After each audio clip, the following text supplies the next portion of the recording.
माझं सुटका होईल ना बाबा, कंटाळलो आम्ही पण यार.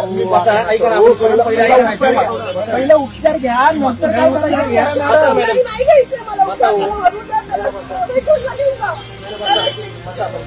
कंटाळले हो, कंटाळले. किती करू मी, म्हणजे किती बघते मी, मला माहिती नाही. पण माणूस जगला पाहिजे. सरकार कसलं बी असू द्या, माणूस जगू द्या. शेवटी तुम्हाला सुख मिळालं पाहिजे, त्यांना सुख मिळालं पाहिजे. माणसाच्या जीवापेक्षा काही नाही. बघा तुम्ही, एक महिना झाला त्याला उपोषण करताना.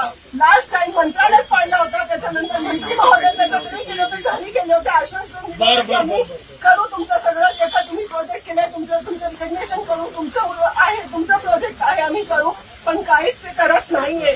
आता आज महिन्याचे हाल झाले. मंत्री महोदय तुम्हाला मिस्टेक सांगतेय, त्याला तू बैठूनला गेलास ना, मी तू सोडणार नाही कोणालाही. काय त्रास असतो त्याला, तुम्हाला काहीच कोणाला कळत नाही, तो किती त्रास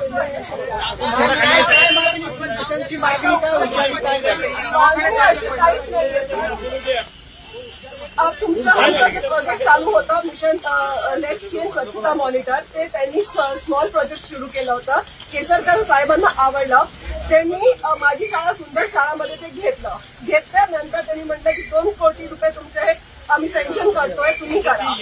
ते पूर्ण प्रोजेक्ट झाला, संपला, सगळं केलं, पण पैसे काही दिले नाही. त्याला रेसिग्नेशन दिलं नाही की ते प्रोजेक्ट रोहित आर्यांचं आहे, कुठेही त्याचं नाव नाही, काहीच नाही.